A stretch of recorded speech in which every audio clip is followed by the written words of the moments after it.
Welcome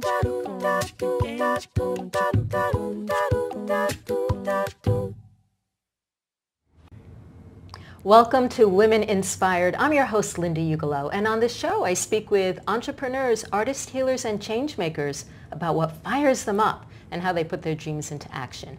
And I have as my guest today an author, speaker, and founder of DYI MFA, and it is Gabriela Pereira. Welcome here. Thank you so much for having me. It's a pleasure to be here. So what is DYI MFA? So DIY MFA is the do-it-yourself alternative to an MFA in creative writing. An MFA is a Master of Fine Arts, which is the degree you would get if you were to do a master's degree in writing. And the idea is to help writers get the knowledge without the college. Ooh, I like that. The knowledge without the college. That's great. And why do you feel like this is important? Well, this came from the need that a lot of people are hungry for education, for knowledge, especially in the arts, and it can be incredibly expensive and also inconvenient if you happen to have a family or a day job or you're not geographically located anywhere near an MFA program. And this is true in writing, but it's also true in other areas of the arts. And so I guess this whole project came about as a way to give writers options. I'm not necessarily anti a traditional MFA. I just think that it serves a very narrow niche of writers extremely well, and then the rest of the writers in the ecosystem are kind of left out in the cold. And so the hope I have is to help those writers find their own way to cobble together what they would otherwise get at an MFA program. So are the people that you're talking about the individual who says, I always wanted to write a book? Or is it somebody who identifies themselves as a writer and they just want to pursue the writer's life? It's a combination. It depends. Some writers come to DIY MFA and they've never put a pen to page or finger to keyboard before, like seriously before. Others are deep in the trenches writing their first novel, but they're kind of going, I don't know what to do. I'm kind of stuck in that slump, the muddle in the middle, which is where a lot of writers get lost. So it kind of depends, but the idea was to give writers options because the rigor that you get at an MFA program was not necessarily available. There are a lot of great workshops out there, but they're often short of 10 weeks or a semester. And to give writers like the tools so they can build that MFA style of learning into their lives for the long haul. And they can continue that for months, years in the future. So how would you describe what the MFA style is? Well, the MFA generally is built around the workshop model. And this is actually where I tend to quibble with the MFA model a little bit, if I may hop on my soapbox for a moment. I worry that when writers, especially when they're very new to the craft, when they are thrust into a workshop environment, they are then forced to learn retroactively. They basically learn to become better writers by making mistakes and then being told what the mistakes are and fixing them. That's what a workshop is essentially, right? You bring in your pages, the teacher reads them, the students read them, you hear what all the problems are, and then you fix the problem. That's all well and good if you have that foundation and you already know some of the basics. But when you're first starting out, that can be soul crushing to a new writer. So the workshop model, I think, is particularly problematic. So with DIY MFA, we strive to give writers that foundational aspect of the craft first, and then show them how to find those workshop components down the line, either through critique partners or through mentors or through a writing group or something like that. Mm-hmm. What do you see as the basic components of like starting to write? What would you wish that everybody started out with? Well, I think when you're starting out, you need to have three things in your life. You need to write. And that's like the biggie, right? Like that's the biggie. That's the biggie. I mean, a lot of writers, I can't tell you how many writers will, when they first discover DIY MFA, tell me, my biggest hurdle is sitting down and writing. And I'm like, I know, I'm right there with you. Like that's what most writers, like the big hurdle is. And it's unbelievably hard given that we're writers and we're supposed to want to do this, but it's still hard to do. So you need to have that daily practice, or if not daily, at least regular practice of writing. And then understand the craft itself, the craft of storytelling. I personally ascribe to fiction, and like narrative form is sort of my favorite. So understanding how stories work, how characters work, how the mechanics of that operates on the page. If you want to write more prescriptive, how-to type of stuff, it's a different format, but you also need to know what the conventions are, what the mechanisms are. And then you also need to read. The other big bugaboo is when writers don't actually read the thing they want to be writing. And I actually committed this problem or this sin myself when I first started writing. I was trying to write very literary, highfalutin fiction. And I kept wanting to read young adult fiction or children's books. And my voice on the page kept coming out like an 11-year-old, basically. And at one point, I was in one of those local writing workshops, and the teacher said, like, Gabriela, why don't you stop trying to write like a grown-up and write like the 11-year-old? And I'm like, I can do that? And so then I did, and that sort of opened up whole new doors for me. So the reading is a big component as well. So you're saying read in the genre that you're writing in? Not just the genre, but like read the stuff you want to be able to write. So sometimes people get very locked into like the genre and kind of slapping labels on themselves, but instead read the stuff that really speaks to your soul. And that's it'll feed your writing in some way down the line. Now I'm curious, what does writing to an 11-year-old sound like?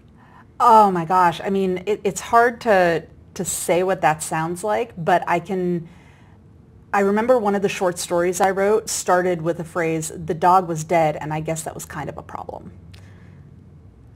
So like that was kind of the voice in the story, and it went on. Just very straight, conversational. Exactly. Mm-hmm. Do you have kids?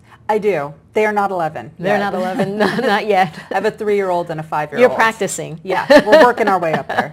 I just have to channel my inner 11-year-old. Mm-hmm. Because we were 11 once. Exactly. That's the thing with writers who want to write for kids, you kind of need to channel who you were at the age that you're writing for, because chances are that's really who your audience is. Mm-hmm. So do a lot of people who want to write children's books come to you? Children's books, or a lot of the sort of genres like romance and thriller, because those tend to be the avenues that are not as well represented in the traditional MFA. And the children's angle is in part because I went to an MFA program in children's book writing. One of the few MFA programs, I think, in the United States that specialize in that area or that offer that specialization. And where was that? At the New School in New York. In New An York. excellent program. I had a wonderful experience. I always want to couch the DIY MFA model by saying it has nothing to do with having had a bad MFA experience, and then I sort of responded by creating this thing. Instead, it was just simply to offer options, because I recognize that a lot of writers out there might want this but not be able to do it. Mm-hmm. So a lot of people who want these genres that may not be offered in a more traditional... Exactly. A lot of the traditional MFA programs focus on literary fiction, poetry, creative nonfiction, kind of the stuff you'd see in like the fancy literary magazines, which is all wonderful stuff, but not everybody's writing that. Yeah.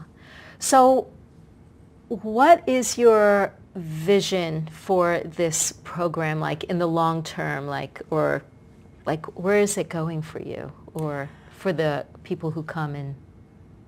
So in terms of my vision for where I see DIY MFA going, I see it applying beyond just the writing, because I think the same rubric that applies to creative writing can apply to the arts overall. So the three main pillars at DIY MFA are writing, reading, and community. I already talked about the writing and the reading a little bit. And the community is sort of what you get built in when you do a traditional MFA, because you've got your workshop and you've got your school community right there. For writers who are kind of foraging on their own, they kind of need to learn how to build that into their lives. But if you think about it, writing is really just creative output, and that applies to any art. Reading is just the way that we as writers take in sort of the work from those who have come before us. But you can also take in work that's come before you in photography or cooking or theater. And then the community is just the exchange of those ideas, the creative exchange. Mm-hmm. So you see this as branching out into for creatives of all kinds. Exactly. I would hope, right? A girl can dream. Yeah. So you haven't actually made the steps to create that yet? Not yet. At the moment, DIY MFA is very firmly planted in the writing realm because that's the realm I know. Right. Right, but you can see the further applications. Exactly. It's interesting what you say about like sitting down to write. I have my own struggles writing, I'll fully admit. And I recently came across a practice that has helped me a lot, but I'm not doing it every day. And the practice is to have like a journal open on my computer, and I just write whatever is on my mind about writing, like, I get all that stuff out, and then I say, okay, I'm ready now. And then I go to the page where I'm writing. And I set the timer for 10 minutes or 20 minutes, and then I see where I am. If I need to go back to the journal, I go back to the journal, write a little bit more about what I'm feeling about the writing process and going back. And so far it's been really helping me get over that hump of, this feels like such a big thing. I don't know where to start. I think that a lot of people make writing and creativity way too big a deal. Like, a lot of the work is just getting out of our own way. And I see this with my kids all the time. Like, you see a 3-year-old or a 5-year-old, they have no problem being creative.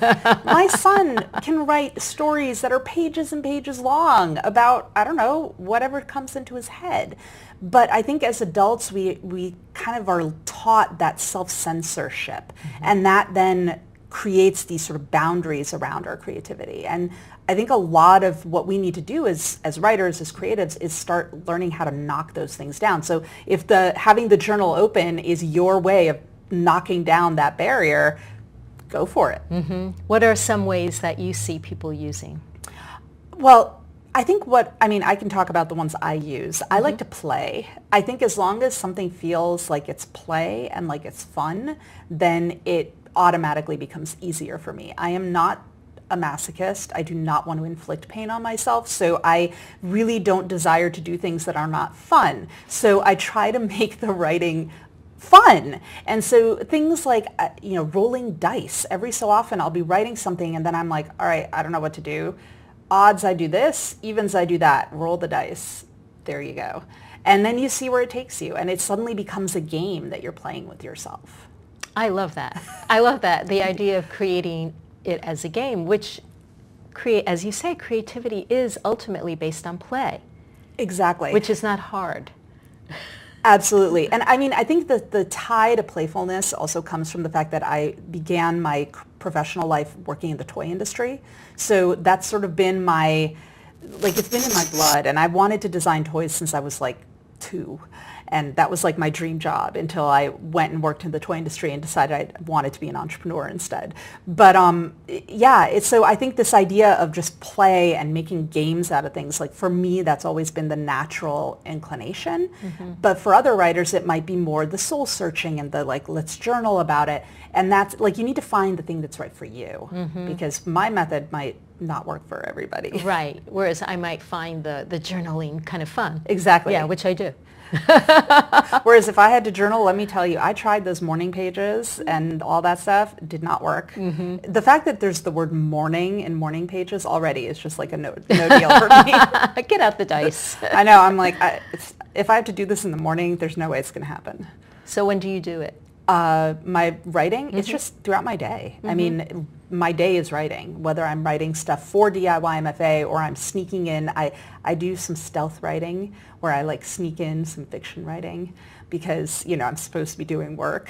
And that also makes it fun, right? Because then it's kind of sneaky, ooh, I'm stealth writing my fiction right now. When you're supposed to be working on your business? Exactly. Working on something real, like writing an email or something serious. And you get to do this instead. Exactly. It's fun. So you bring up children and play, and obviously we were all children and we all played. Do you feel that we are all creative beings, or what are your thoughts about that? Oh, absolutely. I think every single human being on the planet is creative. I think most of us have it squashed out of us, and that's incredibly unfortunate. That to me is something that if I can help rectify that, then I feel like I can die happy, because I think it's just incredibly sad how many people, like, you ask people, like, do you think you're creative? And they'll say, no, I'm not creative, or no, I could never be creative, or, especially adults, right? Like, oh, I could never do that. That's too creative. And it's like, well, no, you were a kid. You could do that all the time, and you didn't have to even try. So it's, yeah, everyone's creative. And how do you feel like, do you feel like the people who say that they're not, is that a problem? Like, do you think we have to acknowledge ourselves as creatives? What are we missing? I think on one hand, that's tricky, right? Because people should, like, they should be who they want to be. But it's the same way as, like, if you don't, it's like seeing the glass half full versus the glass half empty. After a while, if you're always looking at the glass half empty, you're going to start to feel kind of down. And I think that people who say they're not creative are saying it in sort of a self-deprecating way, like that they couldn't achieve that. If they were saying it in a, I don't want to be creative, and they were owning it, I'd be like, man, go for it. Like, that's awesome. But most of the time it's coming from that place of, like, inadequacy, like they're not enough, like they're not creative enough. And even people who are incredibly creative will often act like they're not creative enough. I mean, I feel imposter syndrome all the time. I felt it before coming on this show. So I think it's natural for people, even when they are very creative, to feel like they're not enough. But that's when you do need to sort of shake out those thoughts and claim that spot at the table. Mm-hmm.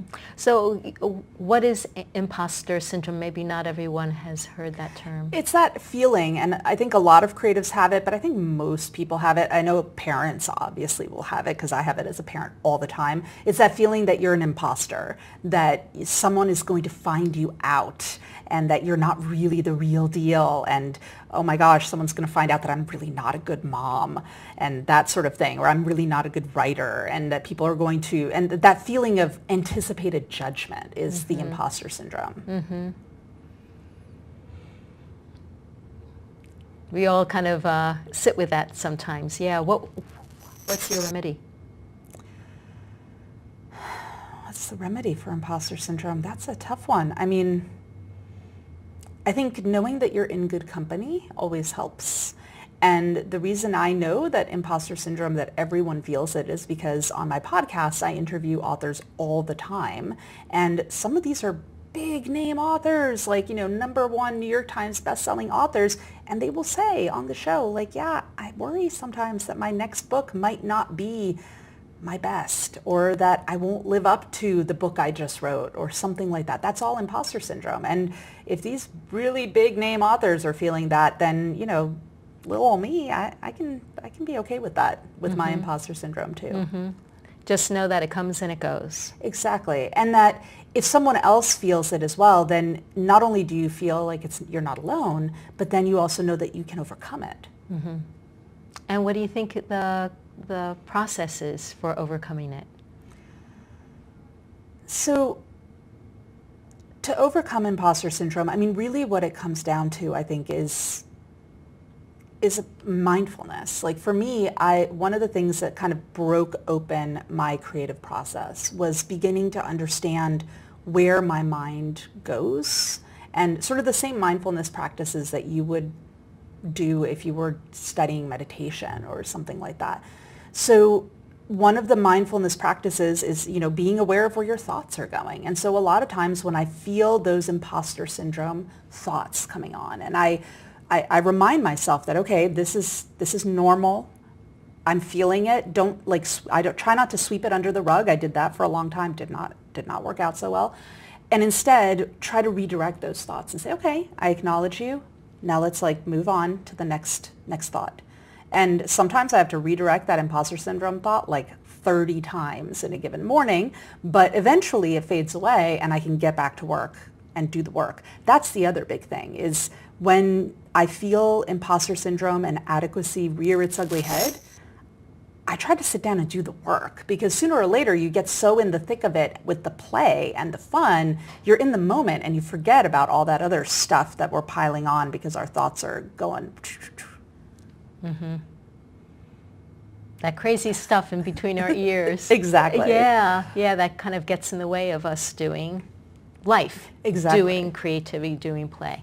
Well, I think creativity and art and writing, it's more a head game than anything else. And that's one of the reasons that I feel a lot of writers will say, oh, I'm not a good writer. Or a lot of people who don't think of themselves as writers say, oh, I could never do that. I'm not a good writer. Or I got really bad grades in English class at school. I think talent accounts for about that much of like success in writing. The rest is the head game, the mind game. And a lot of us are really good at telling ourselves that we're not good at stuff. And the people, oftentimes the difference between the people who succeed and the ones, who get published, who write books, who build careers as writers, even if they're not super best-selling writers, and those who don't, isn't the difference in like an enormous amount of talent. It's just that the ones who succeeded stayed at it and kept working. And the other ones said, oh, I'm not that good, and they gave up. They succumbed Exactly. to the thoughts, the negativity. Oh, yeah. Yeah, so you feel that everybody is an artist at heart. Absolutely. And if people could open up to that part of themselves, what do you think would happen for them? I think people would be happier and the world would be a happier place. I think if there would be more joy, because creativity is a joyful thing. And I know when I'm in the middle of creating awesome stuff, that's what I call my job, building awesome stuff. That's what I do day in and day out. Or that's on a good day. Like on the days when it's drudgery, it's not that.